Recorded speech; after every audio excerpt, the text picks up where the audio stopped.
차기 장거리 공대공 미사일이 2030년대 중반, 여기 한 7년 정도 뒤에 나올 예정이에요. 요게 나오게 되면 400mm급 CTM MR이라는 게 들어가는데, 이거는 천부 최초로 대함 공격 능력이 들어갑니다.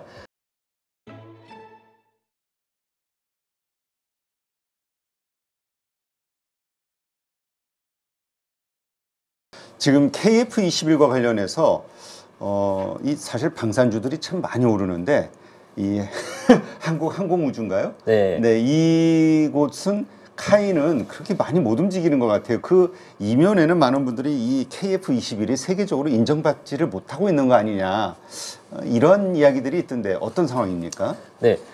기업 분석의 관점에서 사실 그 한국 항공우주 산업의 가장 큰 리스크는 정부, 실제로 산업은행이 그 사장을 지정하고, 사장의 의향에 따라서 이 사장의 임기 동안 계획이 좀 달라지는 리스크를 가지고 있어서 거기에 대한 평가들이 많은데, 현재 카이의 사장, 그러니까 신임 사장이 없는 상태로 이제 대행 체제로 있기 때문에 이제 신규 사업, 그러니까 몇 조 원의 투자가 필요한 미래 사업이나 이런 거에 대해서 결정이 잘 이루어지지 못하다. 이런 시각들이 해외 애널리스트들이나 이런 분들에 많아요. 요 같은 경우에는 우리 정부도 인지를 하고 있기 때문에 차기 사장에 대해서 물색을 한 것으로 알고 있고, 그 산업은행장에 의해 가지고 이제 사장이 임명되고 나면 그 새로운 사장이 새로운 이니셔티브, 그러니까 어떻게 카이를 운영할 것인지 이런 정책이 나오면 저는 이제 주가 부분에서는 괜찮을 것이라 보고, 잠재력 면에서는 카이의 주가가 낮아진 이유는 KF-21 외적인 요인이 더 크다, 이렇게 설명드릴 수 있어요. 그 KF-21 외의 사업에서 이제 몇 가지 이제 한 100억대 몇백억대 사업에서 이제 경쟁사한테 이제 패배한 이런 것들이 있는 게 이제 주가 평가에 반영이 됐는데, KF-21 같은 경우에는 지금 현재 정상적으로 이제 8조 원대 공개하기 아주 문제없이 이루어질 것이 첫 번째. 그 다음에 수출이 처음에 어떻게 되느냐에 따라서 이제 빠르면 2028년, 그리고 이제 늦어도 2030년 이후에 수출이 될 것은 거의 확실하다. 왜냐면 요 KF-21은 원래 이제 이번에 우리나라 최초의 국산 전투기이기 때문에 보수적인 시각으로 생각하면 만들고 난 다음에 10년이 지나도 팔리지 않은 게 정상이에요. 이게 실제로 라팔 같은 경우에, 그러니까 프랑스의 라팔 같은 경우에는 한번 이제 생산을 하고 완성을 하고 난 다음에 팔리기까지 거의 10년 가까이 걸렸거든요. 네. 그 와중에서 한국도 이제 라팔을 이제 구매를 안 한 적이 있었고, 그런데 그때 상황의 그 라팔이랑 지금 KF-21 상황이랑 기체도 다르고 성능도 다르고 환경도 다릅니다. 그래서 KF-21은 완성되는 즉시 혹은 몇 년 지나지 않아. 그러니까 여기서 이제 방산이라는 게 무게 한 번 사면 30년 정도 걸리기 때문에 즉시라는 게 거의 2, 3년 정도로 텀이라 생각하시면 되고요. 이렇게 된 이유는 일단 기본적으로 전투기 수요는 높아졌는데, 네. 가성비 있는 전투기가 지금 씨가 말랐다 보시면 됩니다. 전 세계에서 제일 가격대 성능비가 좋은 전투기는 누가 뭐래도 F-16이 게 사실인데, 이 F-16 전투기는 1970년대 처음 설계돼서 사실 미국에선 단종을 시키고 싶어 해요. 특히 제작사인 세계 최대의 방위사업체 로키드 마틴 같은 경우에는 F-16보다 훨씬 성능이 좋고 비싼 F-35의 그 생산과 판매에 주력을 하고 있어서 F-16을 구매하려면 국가가 최소한 7년 이상 기다려야 된다고 합니다. 네. 그에 비해서 KF-21은 이제 막 생산 라인이 나왔음에도 불구하고 제작사의 주장에 따르면 해외곡이 들어오면 연간 20대 이상의 물량을 공급할 수 있다, 이렇게 이야기를 하고 있고, 요런 납기가 빠른 장점, 그러니까 KF 그 지상 장비인 K9과 K2의 장점이 그대로 있을 뿐만 아니라 성능도 4.5세대, 그러니까 5세대 전투기의 경우에는 스텔스라 해서 레이더에 잡히지 않는 능력 때문에 많이 각광을 받고 있지만 가격이 굉장히 비쌉니다. 대당 1억 5천만 달러, 2억 거의 이 정도이기 때문에 대당 하나로 1,000억 원 정도 되는 KF-21이 가성비가 얼마나 좋은지 비교를 하려면 경쟁 기종을 살펴봐야 됩니다. 유로파이터 라팔에 비해서도 훨씬 쌀 뿐만 아니라 KF-21과 가격이 비슷한 전투기로 스웨덴의 그리펜 E 전투기라는 게 있습니다. 요 같은 경우에는 이 스웨덴 전투기 같은 경우에 F414라는 제네럴 일렉트릭이 만든 엔진을 하나 탑재하고, KF-21은 이 엔진을 똑같은 걸 2개 탑재해요. 이 말인 즉슨 거의 자기보다 절반의 추력, 절반의 크기를 가진 전투기랑 가격이 비슷하고 무장 탑재량 더 좋고 무기 능력이라든가 기동성이 더 뛰어나다, 이렇게 설명드릴 수 있고, 그리고 장거리 전략적 타격이 가능한, 그리고 수출 제한에서 자유로운 이런 무기를 가지고 있다, 이게 장점입니다. 요 같은 경우에 무슨 이야기냐면, 우리 경쟁자라 할 수 있는 F-35는 이제 스스로 이제 적진에 침투해서 공격을 할 수 있고, 우리 경쟁자인 라팔, 유로파이터 같은 경우에는 유럽산 장거리 공대지 미사일도 이게 400에서 500km 정도 사거리인데 이제 적의 지휘소나 이런 걸 파견하는데 할 수 있어가지고 다들 이 미사일을 원하거든요. 근데 다 팔지를 않습니다. 이게 국제 무기 규정이라든가 수출 규제가 있어서. 근데 대한민국 같은 경우에는 90% 이상 국산화된 철룡이라 불리는 국산 장거리 공대지 미사일을 KF-21에 장착해서 납품하면 수출 규제 없이 이게 장착될 수 있어 특히 중동 국가에서 이런 기능을 많이 원하는 상황입니다. 여기다가 지금 4.5세대 중 가장 뛰어나다. 그러니까 지금 이제 5세대보다 모자라지만 4.5세대보다 가장 뛰어나기 때문에 공중전 성능 이런 것도 우수하고 향후 개량을 통해서 5세대급 이상 성능도 지금 미리 업그레이드 계획이 다 짜 나와 있는 상태라서 결론적으로는 2, 3년 내 수출이 거의 확실하고 희망적으로 볼 수 있다. 다만 단기적으로는 이게 불확실성이나 리스크 때문에 투자자분들이 걱정하실 수 있다. 이렇게 말씀드릴 수 있습니다. 네, 그렇군요. 아니 그래서 우리가 보면 성능적인 면으로 보면은 여러 가지 가성비 면에서도 그렇고 나쁘지 않다, 좋다. 다들 이렇게 얘기하는데 왜 안 팔리지? 이거에 대한 고민을 다들 가지고 있었던 거거든요. 근데 어쨌건 조금 전에 이게 좀 설명하신 가운데서 나와 있지만 우리가 정말 경쟁력이 지금보다 훨씬 더 뛰어나야 또 그 선택을 받을 수 있는 거니까 그러기 위해서는 무장 체계라든가 네트워크 전력화 어떠한 것들이 좀 더 필요로 하는가, 개선이 필요한가 찾아보면 뭐가 있을까요? 일단 저는 이 한국이 실전 배치를 해서 운영하기 시작하기만 해도 지금보다 수출에 대한 경쟁 이런 것들이 훨씬 나올 거다 생각하고요. 실제로 무기를 하나 살 때 지금 KF-21 한 대 1,000억 원이라고 제가 말씀드렸지 않습니까? 1,000억짜리 무기를 몇십 대씩 살려면 몇 년의 준비기간과 연구기간이 필요합니다. 실제로 지금 우리가 KF-21을 홍보하는 국가들 중에서 남미 국가 같은 경우에는 우리 KF-21 사라고 이렇게 이야기를 했다가 대답이 이렇게 왔어요. 야, 우리는 10년 전부터 전투기를 살려고 계속 조사하고 있는데 지금 네가 들어오면 앞에 10년 동안 조사했던 다른 기종들이 뭐가 돼? 니도 10년 동안 지켜봐야 된다. 뭐 이런 식으로 이 복잡하고 자세한 거기 때문에 이제 투자자 관점에서는 굉장히 수주나 이런 게 느릴 수 있다고 생각하고요. 다만 요거를 제외하고서도 우리 경쟁자들을 이기기 위해서는 가장 핵심인 가성비를 2030년대, 2040년대에도 유지하는 것이 중요합니다. 전투기는 한번 만들면 30년 동안 생산된다고 생각하시면 되고, 그리고 판매할 기회가 이제 한 4, 5년 지나면 이제 끝물이다 이런 게 아니고 거의 30년 가까이 계속 성능 개량을 하면서 해외 기종들과 경쟁을 하게 됩니다. 이것 때문에 가장 중요한 것은 무기입니다. 무기가 중요한 이유는 비행기를 팔아도 이제 무기에 대해서 해외 무기들이 수출 규제라든가 이런 게 잘 안 되면 수입국들이 그걸 살려고 하지 않아요. 빈 깡통으로 생각합니다. 네. 그래서 국산 무기 체계에 대한 개발이 현재 계속되고 있으며 거의 완성 단계에 지금 내후년까지 완성될 걸로 제가 앞서 말한 적의 지휘소나 그 원거리 시설을 정밀 타격하는 장거리 공대지 미사일 요게 2028년까지 완료될 예정이고 공중전을 위해서 사용하는 이 KF-21 미사일로 유럽산을 사용하는데 유럽산 미사일 두 종을 대체하는 차기 단거리 공대공 미사일, 차기 장거리 공대공 미사일이 2030년대 중반, 여기 한 7년 정도 뒤에 나올 예정이에요. 요게 나오게 되면 일명 한국형 미티어라고 해가지고 지금 현재 KF-22 사용하고 있는 공대공 미사일이 전 세계에서 제일 좋은 미티어라는 미사일인데 이거와 동등 이상의 성능을 가지도록 국산화가 될 것입니다. 이 외에도 지금 하나 에어로스페이스, LIG 넥슨 같이 그 체계의 부품, 미사일들을 만드는 업체들이 KF-21에 장착할 미사일들을 아주 많이 연구 중입니다.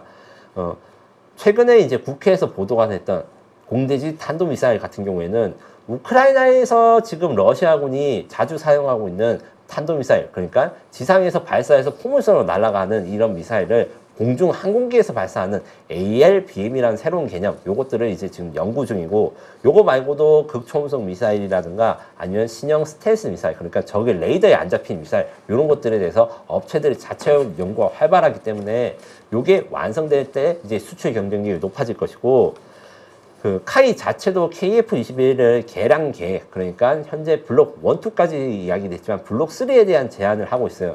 이것을 KF-22EX라고 하는데 우선 인공지능이 대량 들어갑니다. 지금 AI가 유행인 거 아시겠지만 이게 무기에도 뭐 지금 AI가 굉장히 이야기가 많이 되는데 AI를 어떻게 사용하냐? KF-21에다가 AI를 일단 인식시켜가지고 레이더를 탐지했을 때 지금은 알고리즘으로 레이더가 무슨 주파수가 몇 데시벨로 오면 이게 어떤 적이 어디에 있구나 이렇게 알고리즘으로 파악하는데 빅데이터랑 머신러닝을 사용한 인공지능 레이더가 들어가면 이 알고리즘보다 더 확실하게, 그리고 원래는 잡기 어려웠던 전파나 이런 걸로 해가지고 적을 찾을 수 있는 이런 AI 레이더가 들어가고, AI 미션 컴퓨터라는 게 들어갑니다. 이거는 약간 옛날 애니메이션 보면 로봇이라든가 뭐 레이싱카에서 주인공한테 옆에서 조언을 해주는 인공지능 로봇 같은 게 있어요. 그거랑 비슷하게 작전에 대한 조언뿐만 아니라 사람이 다른 업무를 할 때 대신 조종을 해준다거나 아니면 무인 드론을 조종을 대행해 주는 것이 있고, 마지막으로 멈티가 있습니다. 멈티는 유무인 복합의 약자로 KF-21을 호위하는 무인 편대기를 이제 같이 달고 다니는 건데, 아마 오락실 게임 중에서 비행기를 막 총 쏘는 이 슈팅 게임 중에서 뭐 파워 키트를 먹으면 비행기 옆에 조그만 비행기 몇 대 새끼 비행기가 있는 것들을 기억하시는 분들 계실지 몰라요. 개념상으로는 비슷합니다. KF-21은 화력이나 공격력을 보충해 줄 뿐만 아니라 위험한 지역에 KF-21 유인기 대신 가서 작전을 수행해서 임무 성공률을 높이는 이런 무인 편대기와 연계되는 개량이 예정되어 있습니다. 네, 그렇군요. 하여튼 말씀하신 그러한 것들, 그러니까 일단 우리가 먼저 사용하면서 거기서 나오는 데이터도 좀 필요하지만 기본적으로 10년이라든가 이런 어떤 긴 시간의 어떤 그 운용, 평가 이런 것들이 좀 필요하다. 수출하기 위해서는 이렇게 네. 봐야 되는 거군요. 아직 좀 멀었다. 아직 좀 멀었다는 게 제 기준은, 그러니까 다른 시장 기준 같이 그 국방산업 기준이 좀 다른데, 국방산업에서 2년에서 3기면 초단기 사업이고 10년이면 중기 사업이라고 생각하시면 됩니다. 거의 그래서 원전 건설과 비슷하다고 생각하시면 되는데, 요것 때문에 좀 이게 답답하다 이렇게 하시는 분도 있지만, 사실은 국방산업 같은 경우에는 이 장기적인 산업이라서 얻을 수 있는 이득도 많으니까 그것을 잘 구별해 가지고 판단하시면 될 것 같습니다. 네, 그렇군요. 자, 그다음에 이제 그 뭐죠? 미사일 얘기가 좀 나왔으니까 또 이 천무에 대해서 좀 이야기를 좀 해야 될 것 같아요. 지금 천무 3.0 시험을 좀 얼마 전에 평가했다. 뭐 이런 얘기가 나오던데 2.0, 3.0 어떤 겁니까? 기존의 천무와 뭐가 다른 거죠? 기본적으로 천무 3.0은 사실 천무 2, 3로 이야기를 됐다가 이제 마케팅을 위해서 용어를 바뀐 거라고 생각하시면 되는데, 천무 1.0은 지금 이제 우리 군이 운영하고 그 다음에 폴란드, 사우디아라비아, UAE에서 사용하는 버전입니다. 239mm 유도탄을 사용하고, 요 유도탄 같은 경우에는 GPS로 유도된 로켓으로 대량 살상, 이런 게 대량 파괴가 가능해서 대화력전 무기라고 합니다.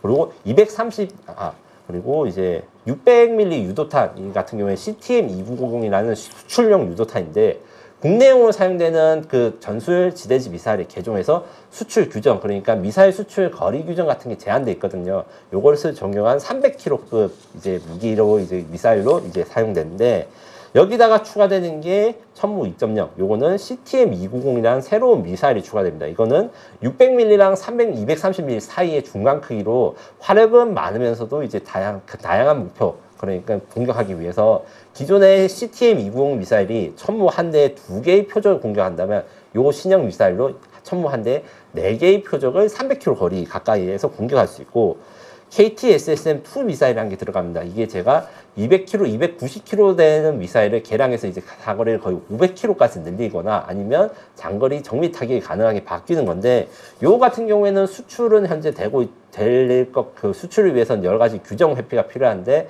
요게 대해서 협의를 이제 국제 외교적으로 하고 있고, 마지막이 천무 3.0, 그러니까 지금 제가 말하는 천무의 완전 완성형입니다. 여기 들어간 것은 이제 400mm급 CTM-MR이라는 게 들어가는데, 이거는 천무 최초로 대함 공격 능력이 들어갑니다. 지금까지 제가 설명드린 천무 미사일은 전부 다 지상에 있는 표적을 공격하는 것이었는데, CTM-MR의 경우에는 적외선 카메라 탐색기가 달려 있어가지고 바다에 떠 있는 배가 움직이는 걸 추적해서 공격할 수 있습니다. 이걸로 해안 방어 시스템을 만들 수 있고, CTM LPGW라고 하는 이제 다른 거는 이제 마지막은 이거는 드론 미사일이라고 합니다. 드론 미사일이란 뭐냐?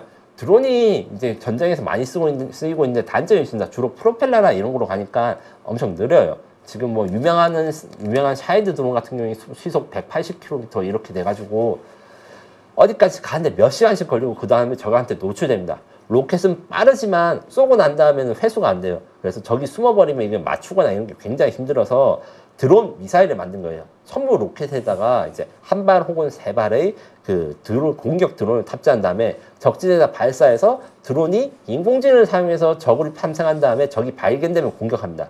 이게 이동 표적 공격, 그 다음에 시한성 표적이라 해가지고 막 도망치거나 아니면 이제 순간적으로 잡기 힘든 것들을 얘가 나올 때까지 이제 기다렸다가 그다음 배회 추적해서 공격하는 이런 기능을 가지는 게 천무의 최종적인 목표입니다. 이 탄 말고도 개량되고 있는 게 이제 상륙 공격형 다연장이라 해가지고 해병대가 사용하기 위해서 경량화된 버전이 있고, 또 천무 역시 무인 천무, 그러니까 한 대의 그 지휘 차량이 여러 대의 무인 천무를 조종해서 이제 병력 절감형 군대에 적용할 수 있게 이렇게 무인화된 것도 지금 같이 개발 중입니다. 그렇군요. 아, 진짜 그 전에 그 어떤 전문가분이 그런 얘기 하더라고요. 전쟁에서 어쨌건 가장 많이 소모되는 게 미사일 아니겠냐, 포탄. 그래서 이제 이런 그 제품을 무기를 수출하는 곳이 유망하다, 이런 얘기를 들었던 기억이 나는데 뭐 합리적으로 동의가 좀 되긴 하더라고요. 네, 맞습니다. 자, 어쨌건 그러면 지금 어쨌든 기존에 이 수입을 한 국가들이 지금 천무에 대해서 가지고 있는 그 도입 첫 번째 이유가 도대체 뭘까? 그게 좀 궁금하네요. 어떤 면을 가장 우수하게 봤을까? 여러 가지 면이 있어서 하나만 딱 짚기 어려워서 이제 잠깐 조금씩 이야기하자면, 일단 화력에서 경쟁 기존과 차이가 납니다. 기존에 지금 하이마스라고 하는 미국산 다연장 로켓이 인기를 끌고 있고 우크라이나 전에서도 이제 많이 활약을 했다는데, 이 로켓은 로켓 포드를 하나 가지고 있어서 천무 화력의 반입니다. 그래서 로켓 포드를 2개를 가지고 있는 천무의 경쟁자들 몇 개 있어요. 이스라엘 같은 경우에 대표적인데, 중국도 비슷한 걸 만들고 있는데, 중국산과 한국산 이 천무의 가장 큰 차이점은 잘 이해를 못 하시겠지만, 이것은 좀 생소할 수도 있지만 크레인에 있습니다. 크레인이 뭐가 중요하냐? 스스로 탄을 재장전할 수 있는 능력이 이 다연장 로켓에서는 굉장히 중요한데, 전통적인 로켓 같은, 그러니까 북한이 쓰는 로켓 같은 경우에는 뭐 화력이 크고 막 엄청 큰 대구경을 가지고 있더라도 한 번 쏘고 재장전하는데 한 20분 걸려요. 그 20분 사이에 우리 공군이 다 공격할 수 있습니다. 천무의 특징은 어떻게 된 거냐면, 발사대 안에 크레인이 합체가 돼 있어가지고 그 미사일 탄을 공급하는 차량이 발사대를 만나지 않아도 돼요. 미리 이것저것에다가 발사대 그 미사일 그 포드를 땅에다 떨고 놔요. 그러면 천무가 거기 가서 스스로 바로 2, 3분 만에 재장전해서 화력을 사용하고 다시 도망갈 수 있습니다. 요게 미국 MLRS에서 나온 그 천무만의 특징인데, 요런 특징을 가진 다연장 로켓포가 몇 개 없기 때문에 화력과 생존성 면에서 굉장히 우수하다, 이렇게 말씀드릴 수 있고요. 또 공장이 굉장히 중요합니다. 공장이 왜 중요하냐? 이런 대한민국 기준으로 이 천무 로켓을 도입하는 예산 중에서 미사일 포대, 그러니까 미사일 차량을 구매하는 비용은 한 20%고 80%는 탄을 구매하는 비용이에요. 탄이 굉장히 많이 필요하고 이 가격이 비쌉니다. 그런데 한국은 다른 나라와 다른 특징이 뭐냐? 이 천무 유도탄, 천무 로켓을 수출하면 거기다가 공장을 지어줍니다. 지금 현재 중동에서 천무 로켓 공장이 운영되고 있을 뿐만 아니라 얼마 전에 폴란드에서도 천무 로켓 공장을 건설하기로 계약을 맺었는데, 이 공장을 건설해주고 이렇게 공급해줄 능력이 있어야지 전시에 이 로켓포 같은 게 대량으로 소모되기 때문에 이 소모를 버티게 하거나 이 감당을 가능해 줄 수 있는 기반이 되는 것이고, 그 이후로 폴란드랑 중동이 우리 천무를 선택한 거라 다름없습니다. 경쟁자들 같은 경우에는 공장을 지어줄 능력이나 이런 게 안 돼서 그 본토, 그러니까 생산국에서 공급을 해야 되는데 이 공급이 쉬운 게 아니거든요. 요 점에서 우리 천무가 강력한 강점이 있다, 이렇게 생각하시면 될 것 같습니다. 네, 그렇군요. 자, 그런데 지금 요 천무에 대해서 동남아 국가들이 많이 관심을 가지고 있는 것 같아요. 근데 만약에 이쪽으로 만약 수출이 된다고 했을 때, 이게 이제 결국 또 중국 국경 인접 국가들이잖아요. 중국에서 가만히 있을까? 왜냐하면 영유권 문제가 있잖아요. 가끔 전투도 좀 하고, 인도도 그렇고. 네, 맞습니다. 중국이 굉장히 걱정을 하고 있는 것은 사실이고, 이 천무 미사일, 천무 유도탄 같은 경우에는 일단 지상 공격, 그러니까 적의 포병 부대라든가 기지를 공격하는 데서 지금은 쓰이고 있지만, 제가 앞서 말한 대로 이제 천무 CTM MR이라 해서 배를 공격할 수 있는 능력이 곧 생긴단 말이에요. 동남아 국가들이 그 해안에서 중국 함선을 항해서 공격할 수 있는 능력을 갖기 때문에 중국이 굉장히 위협을 가지고 있다.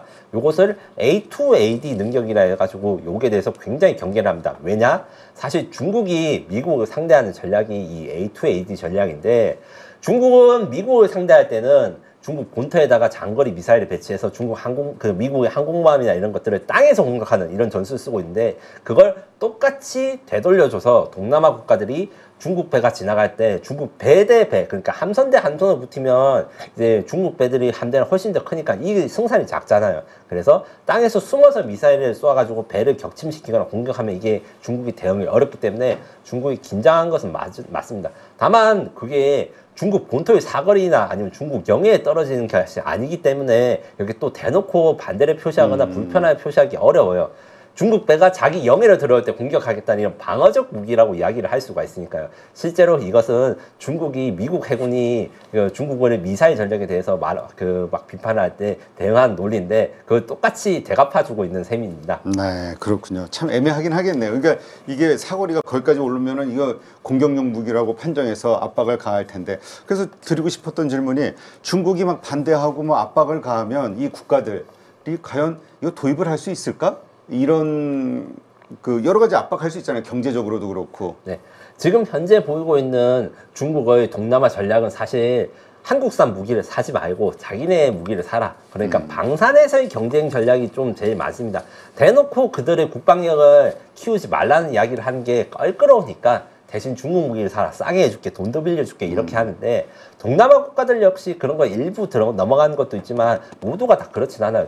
동남아 국가는 전통적으로 비동맹 국가, 그러니까 공산주의와 자본주의, 그 냉전 시대의 싸움에서 중립을 지켰던 것들, 이런 기조들이 아직도 남아있기 때문에 동남아 국가들은 이게 완전히 중국산 무기에 의존하지 않을 것이고, 이렇게 압박을 한다고 했을 때 우리 같은 경우에는 더 좋은 무기, 그러니까 자신들의 영해나 영토를 보존하기 위해서 보호할 수 있는 방어용 무기를 공급하는 게 저희한테는 최선의 전략입니다. 가령 잠수함 같은 경우에, 디젤 잠수함 같은 경우 동남아나 남미 시장에서 저희가 파는 잠수함들은 세계 최고의 재래식 잠수함이라 할 수 있는 우리 장고5-3 이런 거를 파는 게 아니라, 장고5-3 기술은 그대로 가져가되 크기를 줄여가지고 가성비 있게 소형 잠수함들을 주로 공략을 하거든요. 이런 것들을 방어용 무기로서 이제 판매를 하고 있으면 중국이 그 나라에 대해서 함부로 이제 함대를 보내서 침공하기 어려우니까 더 대응이 어려워질 것이고, 이런 방산으로 대응하는 방식이 가장 좋다, 이렇게 말씀드릴 수 있습니다. 네, 그렇군요.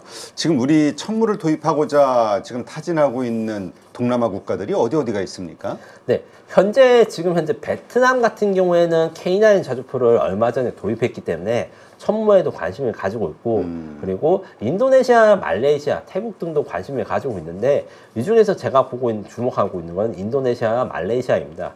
특히 인도네시아 같은 경우에는 KF-21 이야기로 시끄럽긴 한데, 얼마 전 인도 디펜스라는 인도네시아 방산 전시회에서 LIG 넥슨이 인도네시아의 현지에 그 한국산 무기 생산 공장을 짓기로 MOU를 맺었거든요. 이런 식으로 동남아 국가에서 천무가 수출될 경우에는 우리가 그냥 단순 수출할 뿐만 아니라 이제 면허 생산이라든가 기술 이전을 같이 해줄 것이고, 어떤 분들은 공장을, 요새 이슈가 나는 게 이제 공장을 해외에 지어주면 국내에 일거리가 줄어든다, 이런 그렇죠. 이슈들이 있잖아요. 그리고 좀 지나면 네. 그 기술 이전 받은 걸로 자기네 자체 국산화를 네. 또 해서 경쟁자가 된다. 네, 요거 같은 경우에는 이제 두 가지로 이제 해명할 수 있는데, 첫 번째로 방산 무기를 우리한테 기술 이전 받은 국가들 중에 한국산 부품을 쓰지 않는 국가들이 없어요. 튀르키예가 사실 자기네들은 국산 무기가 잘 나간다 이러는데 거기에 한국산 무기들이 굉장히 많이 들어간다. 부품 단위로. 네. 왜냐하면 그 체계 종합이라서 최종 조립이나 이런 공장은 만들 수 있는데, 이런 세부적인 부품, 그러니까 우리 창원을 비롯해가지고 우리 국방 산업단지에 있는 부품까지 다 국산화할 수는 없어요. 그래서 부품 공급 기능이 있다. 두 번째로, 전시가 됐을 때 이런 국가들한테 생산 공장이 있다는 것은 우리나라한테 굉장히 중요한 의미입니다. 일단 한국산 무기를 구매한 국가, 북한이나 중국한테 제대로 잘 대해줄 수가 없어요. 어떤 게 있냐면, 베트남에 K9을 수출했을 때, 베트남 공산국가인데 혹시 중국한테 뭔가 우리 K9 정보가 넘어가고, 북한과도 친하니까 북한에도 K9 정보가 넘어가는 것이 아니냐, 이런 우려도 있었어요. 베트남이 만약에 K9 도입한 다음에 북한에다 정보를 넘겨준다고 치면 그 정보는 바로 중국으로 들어가서 적국이 중국한테 자신들이 쓰는 무기 정보가 넘어가는 결과가 됩니다. 네. 무기를 산다는 게 단순히 그냥 쓴다는 게 아니라 그 나라와 사실상 동맹관계, 뜻을 같이 하고 운명을 같이 하는 운명 공동체라는 게 되고, 그리고 현재 공장을 세워줄 때 대한민국 방위사업은 굉장히 이제 튼튼하고 이제 발전됐지만 유일한 한 가지 약점, 해외 전문가들이 말하는 약점이 있습니다. 분단 국가라는 건데, 분단 국가면 이제 무기들을 재래식 무기 많이 만들고 이러니까 좋은 거 아니야 이렇게 생각할 수도 있지만, 해외 고객 입장에서는 만약에 한국과 북한이 전쟁이 났을 때 자기들이 산 무기 공급이라든가 이런 게 끊길까 봐 걱정을 합니다. 실제로 이스라엘 같은 경우에는 이번 봄에 이란과 공격을 했을 때 요격 미사일을 한 400~500발 정도 사용해서 이스라엘의 자체적인 요격 미사일 재고가 바닥났어요. 이게 문제가 되는 게 다시 생산을 해야 되는데, 원래 유럽한테 이 미사일 재고를 많이 받아놨거든요, 주문을. 그래서 한국산 천궁이라든가 이런 것들이 이스라엘과 경쟁에서 떨어지고 이런 사태가 있었는데, 납기가 2년에서 4년씩 밀립니다.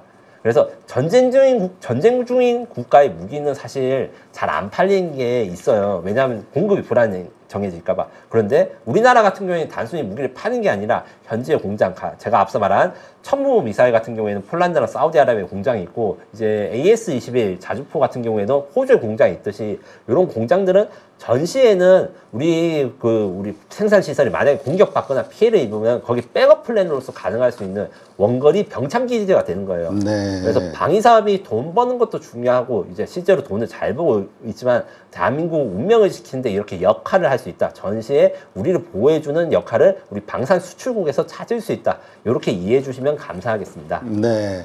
아니, 저는 아까 말씀하신 것 중에 한 나라, 다른 나라들이 우리 무기를 선택하는 순간 운명을 같이 하는 동맹같이 그런 어떤 그 관계 개선이 시작이 된다.